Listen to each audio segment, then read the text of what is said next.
There is a moment, and almost every person alive has had it, where you stop. Maybe it's 2 a.m. Maybe it's a Sunday afternoon. Maybe it happens in the middle of a conversation at a dinner table where everyone is laughing, and you are somewhere else entirely. You stop, and a question forms in the quiet part of your mind. A question you didn't ask for. A question that feels almost dangerous to think about. Is this it? Is this the life I'm building? Is this the version of me I was supposed to become? Or did I, somewhere along the way, settle?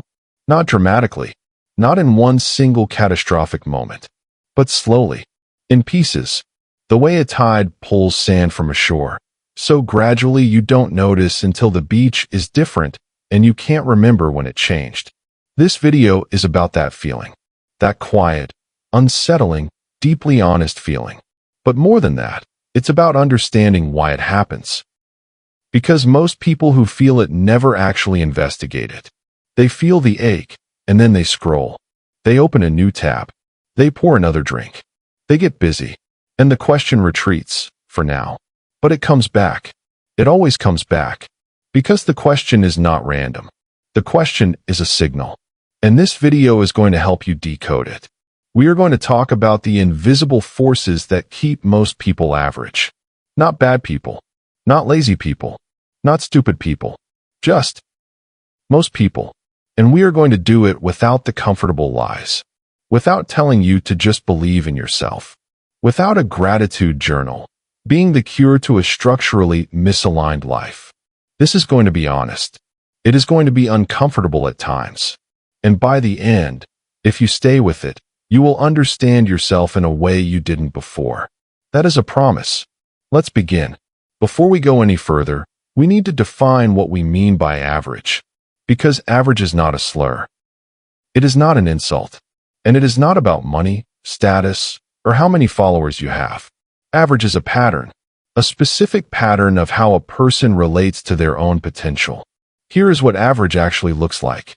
It looks like Marcus, 34 years old, intelligent, well-liked at work, who has been meaning to start his own business for 6 years. He has a notebook filled with ideas. Solid ideas. He reads entrepreneur interviews on his lunch break. He knows the theory. But he has never launched a single product. Not one. Because every time he gets close, the voice in his head says, "Not yet. You're not ready."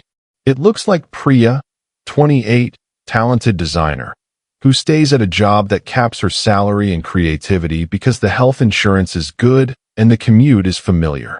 She redesigns her resume at least once a year and sends it to no one. It looks like David, 41, 3 kids, a mortgage, who hasn't read a book that challenged him in over a decade, who watches 4 hours of television every night and tells himself he's tired. He is tired. But he is also quietly aware that his tiredness is partly the result of a life that is not stimulating him deeply enough to give him energy. These are not failures. These are not bad lives. These are regular lives. Comfortable, recognizable, survivable lives. But here is the trap buried inside comfort. Survivable is not the same as alive. Average does not mean you are doing nothing.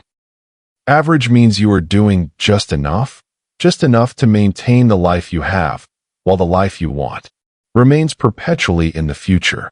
Just one preparation away. Just one right moment away. Just one version of yourself. A slightly braver, slightly more disciplined, slightly more ready version away. And here is the brutal truth that most motivational content will not say to you directly. That version of you, the ready version, the prepared version, the confident version, it is not coming. Not because you are incapable, but because readiness is not a destination you arrive at. Readiness is a feeling you manufacture, inside the doing, not before it. And the people who stay average are the ones who spend their entire lives waiting for a permission slip that was never going to be mailed to them. Now let's talk about why. Why does this pattern exist? Why is it so common, so persistent, and so resistant to even the most passionate pep talk? Because the trap isn't built from weakness. It is built from something much more sophisticated than weakness. There are 5 forces, 5 invisible architects that design and maintain an average life. Understanding them is the first real act of rebellion. Architect 1. The comfort thermostat. Your brain has a thermostat. Neurologically, psychologically, it is designed to return to a set point, a temperature of experience that feels familiar, safe, known. When your life gets too uncomfortable, when you push into the zone of growth, uncertainty, effort, your brain fires off signals. Anxiety, fatigue, doubt, self-sabotage. It turns down the heat. It pulls you back to the set point. This is not a weakness. This is neuroscience. The problem is that for most people, their set point was established in childhood, calibrated by environment, by family, by messages absorbed about who they were and what they were capable of. And that thermostat runs on autopilot unless you manually, consciously, reset it. Most people never reset it. So they keep returning to the same temperature, the same income bracket, the same kinds of relationships, the same level of ambition, no matter how many YouTube videos they watch. Architect 2. The comparison economy. We live in the most comparative era in human history. Every day, the average person is exposed to thousands of data points about how other people look, earn, travel, love, and succeed. And the mind, which evolved in small tribal groups where comparison was a survival tool, cannot process this volume without being distorted by it. Two things happen simultaneously in the comparison economy. First, you measure yourself against people who are further ahead and feel inadequate, which kills motivation. Second, and this one is less talked about, you measure yourself against people below you and feel just good enough, just comfortable enough to not push, just safe enough to stay still.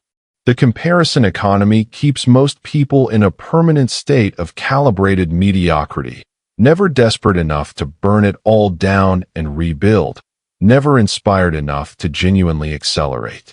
Architect 3. The identity ceiling. Here is the most underestimated force in human behavior, identity. Not who you are, who you believe you are. You will never consistently perform above the level of your self-concept for long. Because every time you exceed your identity, you will unconsciously find a way to return to it. You will self-sabotage. You will downplay the win. You will create drama. You will get sick. You will forget. You will get distracted. Because success that doesn't match your identity feels, at a deep neurological level, wrong, threatening, foreign. A person who believes they are not a morning person will find infinite reasons to keep sleeping in, even when they want to be up early. A person who believes money is, for other people, will find infinite ways to spend, lose, or avoid it. A person who believes they are not the type to be extraordinary will find extraordinary ways to remain ordinary. The ceiling isn't the economy. It isn't your boss. It isn't your past. The ceiling is the story you are living inside. Architect 4. The investment inversion. Modern life has inverted the investment equation. The highest return activities in your life, building skills, building relationships, building health, building a business, building wisdom, require significant investment now for rewards that arrive slowly, later, and without any guarantee. The lowest return activities, scrolling, binging, complaining, gossiping, comfort eating, deliver rewards immediately, reliably, and with no effort required. Your brain, which runs on evolutionary software optimized for immediate survival, will always prefer the immediate reward unless the long-term reward is made vivid, personal, and emotionally urgent. Most people's long-term vision is vague. A general idea of better, some version of successful, a feeling of more. It's not specific enough to compete with the concrete, immediate satisfaction of watching one more episode. And so, night after night, the investment goes the wrong direction. Not from laziness, from the absence of a compelling enough vision of tomorrow. Architect 5. The cost of smallness. The final architect is the least visible, but it may be the most powerful. There is a cost to staying small. Not a financial cost. Not a status cost. A spiritual cost. When you consistently choose the smaller option, the safer conversation, the comfortable job, the skipped workout, the deferred dream, you send a signal to the deepest part of yourself. A signal that says, you are not worth the investment. You are not capable of more. The dream is not for you. Over time, over years and decades of small choices, that signal accumulates into something. A heaviness, a quiet resignation, an ache that has no name but is present in every room you enter. A sense that life is happening at you rather than through you. This is not depression, exactly. It is something more specific. It is the cost of unexpressed potential, the toll levied on a life unlived. And here is what makes it so insidious. Because it accumulates slowly, people rarely connect the heaviness to the choices. They think they are tired because of work, because of stress, because of life. They do not see that they are tired because they have been carrying, for years, the weight of the person they were supposed to become. These are the 5 architects, and they work in concert. They reinforce each other. They are sophisticated, patient, and completely indifferent to your intentions. But they are not invincible. I want to tell you about a man named James. James was 27 when his life was exactly average. Not a bad life, a recognizable one. He worked in IT support for a mid-sized logistics company. He made enough to cover his rent, his car payment, and his streaming subscriptions. He had friends he liked well enough. He dated occasionally, nothing serious. He was healthy. He was fine.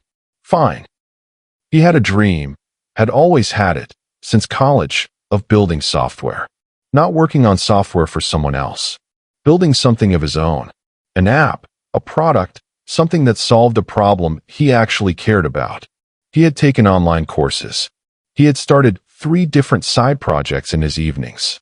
He had a GitHub account with 17 half-built repositories that trailed off like unfinished sentences.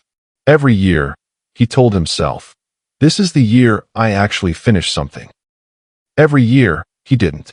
Not because he lacked ability. His colleagues who knew him thought he was one of the sharpest people in the office. Not because he lacked time. By his own admission, he spent between 2 and 3 hours every evening doing nothing productive. Not because he didn't want it. He wanted it with an intensity that sometimes scared him. He didn't finish because of a system of small decisions that, taken individually, were entirely justifiable. And taken together, formed an impenetrable wall. After a particularly hard Tuesday, a day when 3 users had yelled at him on separate calls, when his car had needed a repair he hadn't planned for, when he'd eaten lunch alone reading articles he couldn't remember an hour later, James sat down at his laptop. He didn't open his side project. He opened YouTube. And somewhere in the algorithm, a video began. A video about a programmer who had built a $2 million SaaS product in 18 months. Alone, in the evenings, while working a full-time job. James watched the whole thing. And then he watched it again. What struck him wasn't the $2 million. What struck him was something the programmer said near the end. Almost as an aside, barely emphasized.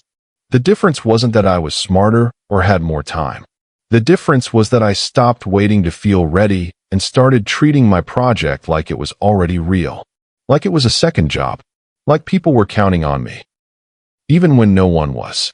James closed the video. He sat for a long time in the dark. And then he did something small. So small it would seem almost irrelevant in the retelling. He opened a calendar. And he blocked off 90 minutes. 8 to 9:30 p.m. every weekday.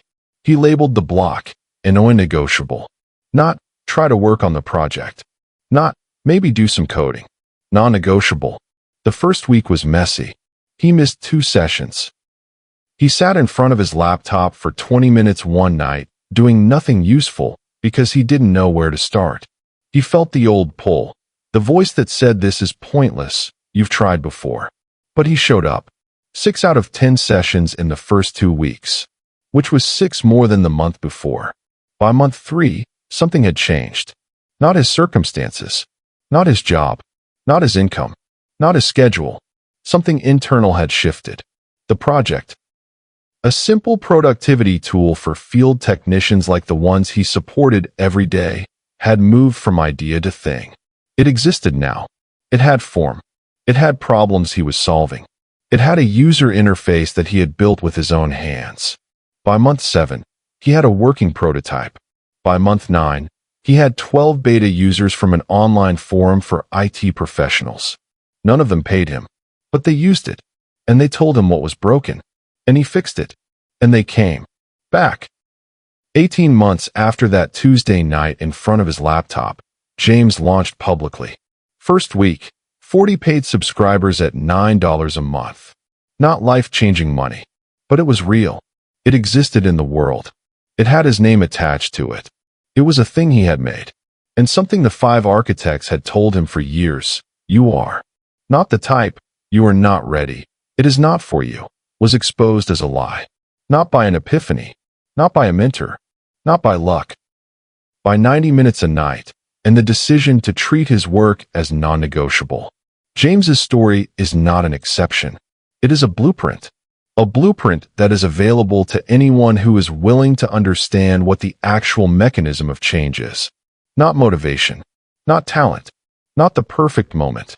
Small choices, made consistently, in the direction of the person you are becoming. Now we get specific. 5 mindset inversions.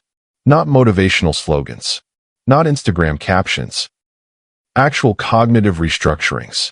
Ways of seeing your life differently that, when genuinely adopted, change the decisions you make at the smallest level.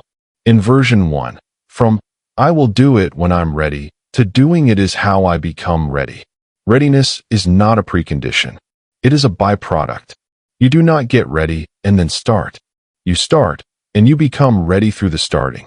The writer who waits until they feel confident will never write. The entrepreneur who waits until the risk feels manageable will never build. The athlete who waits until training feels comfortable will never compete. Every person who ever became excellent at anything began as someone who was not yet excellent and performed anyway. The practical application. Identify the one thing you have been waiting to feel ready for. Not all things. One thing. And make a specific, time-bound commitment to begin it before you feel ready. Do not prepare more. Do not research more. Do not optimize the conditions. Begin. Inversion 2. From motivation will drive me, to structure will free me. This one will disturb people who have built an identity around being creative, free-spirited, or driven by passion. Motivation is unreliable. It is a weather pattern, not a foundation. It comes when conditions are right and disappears when they aren't. Basing your life's important work on motivation is the equivalent of only exercising when you feel like exercising, which means you will exercise rarely, erratically, and with diminishing returns. The people who build remarkable lives are not constantly motivated. They are constantly structured.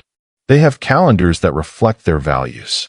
They have environments designed to reduce friction in the direction of the things that matter. They have commitments to other people, to themselves, that carry social weight. They have systems. Structure is not the enemy of freedom. It is the architecture that makes freedom possible. When your important work is scheduled, protected, and habituated, everything else becomes easier. The decision fatigue that eats your evenings disappears. The guilt of another day unprogressed dissolves. Build the structure. Trust the structure. Let the structure carry you on the days when motivation has left the room. Inversion 3. From I need the big break to I am the big break. The average mind is obsessed with the break. The viral post. The investor who discovers you. The recruiter who sees your profile. The moment when everything changes. And the obsession with the break is, as its most practical consequence, an outsourcing of your agency. It positions you as a passive recipient of someone else's decision. It makes your advancement conditional on external events you cannot control. Here is the truth about every overnight success you have ever heard of. There are years of invisible work behind it. The break doesn't create the success. It reveals work that had already been done. The person was already ready because they had already built. The break was the door, not the building. You are the big break. Every skill you build, every relationship you nurture honestly, every piece of work you put into the world with genuine effort. These are the architecture that makes the door worth opening. Stop looking for the break. Start becoming undeniable. In version 4, from my past defines what's possible to my past is data, not a verdict. Most people, by their mid-30s, have accumulated enough evidence of their own failures, missteps, and unfulfilled intentions that they have constructed a case, a legal brief, against their own potential. I tried before, and it didn't work. I started before and didn't finish. I've had this dream for 15 years, and nothing has changed. What makes me think now will be different? This is a reasonable set of questions. They deserve honest engagement, not dismissal. But here is what the questions get wrong. They treat past behavior as a verdict, a permanent, binding ruling on your capabilities, when in reality, past behavior is data. Information about the conditions, the approach, the level of support, the clarity of vision, the skill set that existed at that time. Data is something you learn from. A verdict is something you serve. When you lost weight and gained it back, that is data. It tells you something about the approach, not about your destiny. When the business failed, that is data. When the relationship ended badly, data. When you quit the course halfway through, data. The question is not, why do I always fail? The question is, what does this data tell me about what I need to do differently this time? In version 5, from comfort is the goal, to discomfort is the currency. Every version of you that you want to become, every level of health, skill, relationship, income, impact, lives on the other side of sustained discomfort. Not suffering, not punishment. Discomfort, the specific sensation of doing something difficult, unfamiliar, or demanding before you feel capable of it. And this is the inversion that matters most, because modern civilization has made it uniquely easy to avoid discomfort, to outsource difficulty, to optimize away effort. And in doing so, in accepting a life of frictionless comfort, most people have accidentally chosen a life of permanent limitation. Because growth is friction, learning is friction, building a body, a business, a skill, a character, all friction. The absence of friction is the absence of growth. The extraordinary people, not the lucky ones, but the built ones, have developed an unusual relationship with discomfort. They have learned to read it not as a signal to retreat, but as a signal that they are in the right territory. They have come to associate the feeling of strain with the feeling of progress. This is learnable. It is not a personality trait you are born with. It is a trained response, a conditioned interpretation.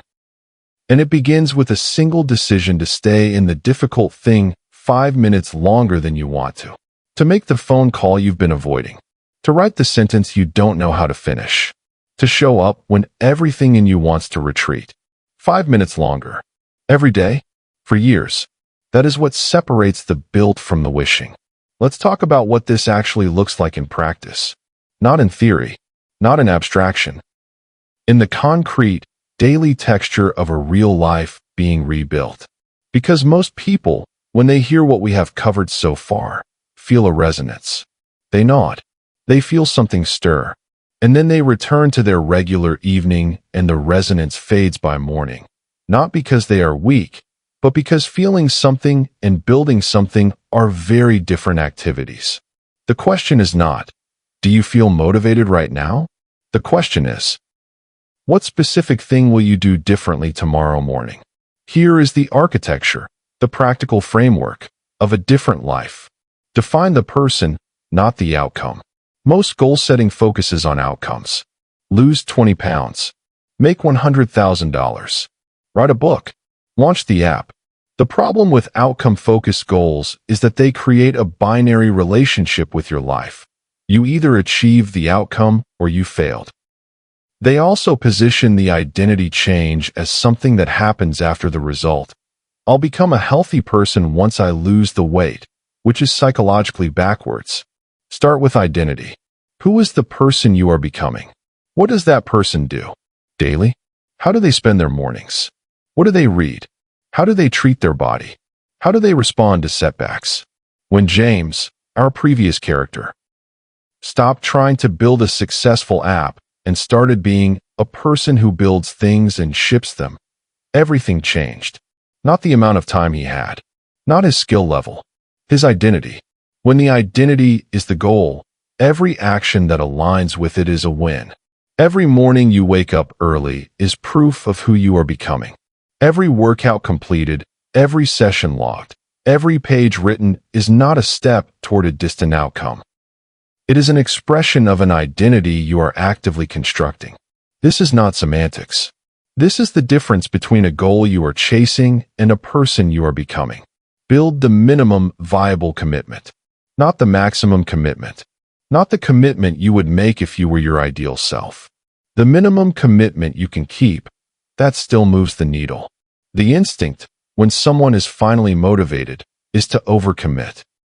I will wake up at 5 a.m., work out for an hour, meditate for 30 minutes, journal, eat perfectly, spend focused hours on my work, and read for 45 minutes before bed.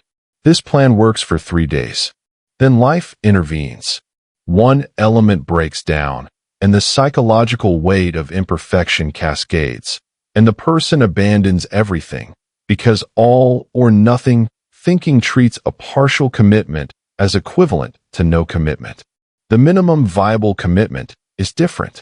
It is, what is the smallest consistent action I can protect, even on my worst days? For James, it was 90 minutes.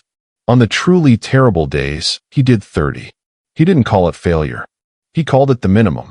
And the minimum, done without interruption for months, builds something the maximum plan, done for 3 days, never will. Consistency is worth more than intensity. Every time, design your environment before your willpower fails. Willpower is finite.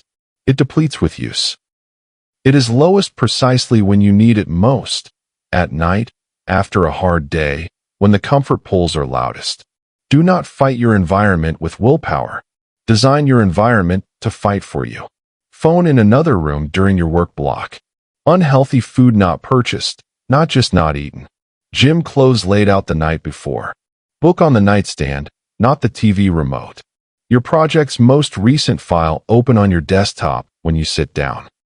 Every environmental design choice that removes friction from a good behavior or adds friction to a poor one is worth hours of motivational content. It is the difference between relying on your morning self and building a system your worst self cannot easily dismantle. Build accountability that has skin in the game.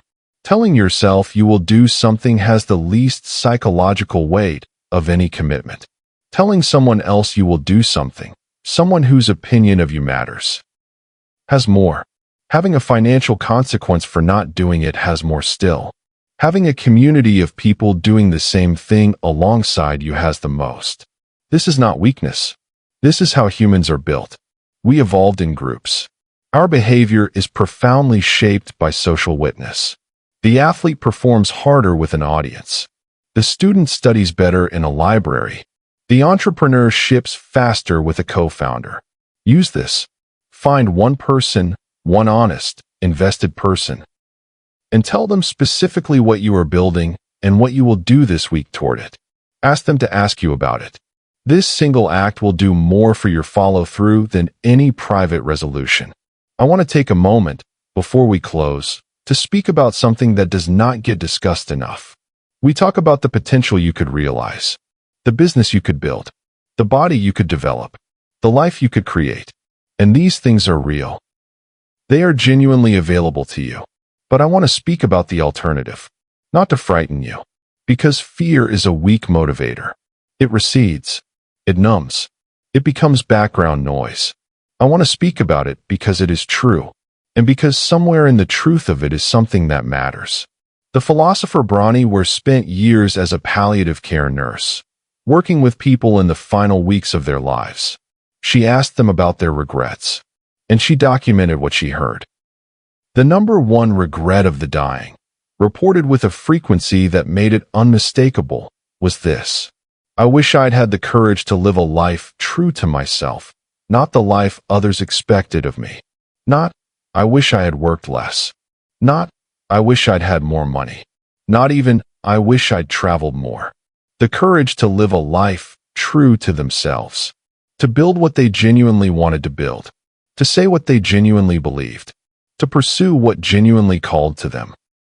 Not what was safe, expected, approved of, or comfortable. The cost of staying average is not a financial cost. It is not a status cost. It is an integrity cost, the accumulated gap between who you are and who you know you could be. The distance between the life you are living and the life you felt, at some level, you were meant for. And that gap, if you ignore it long enough, becomes a kind of permanent background sorrow, an unlabeled grief for a life unlived. This is the cost you cannot afford. Not the money you didn't make. Not the position you didn't reach. The unlived life. The unexpressed self. The question you will carry to the end of your days if you don't choose, today, to begin answering it. Here is what I want you to take from everything you have just heard. Not a formula. Not a 5-step plan. Not a slogan you'll forget by Thursday. A decision. A single, private, non-negotiable decision made in the next 30 minutes. Before the feeling fades, before the algorithm offers you something easier, before the comfort thermostat pulls you back to familiar territory.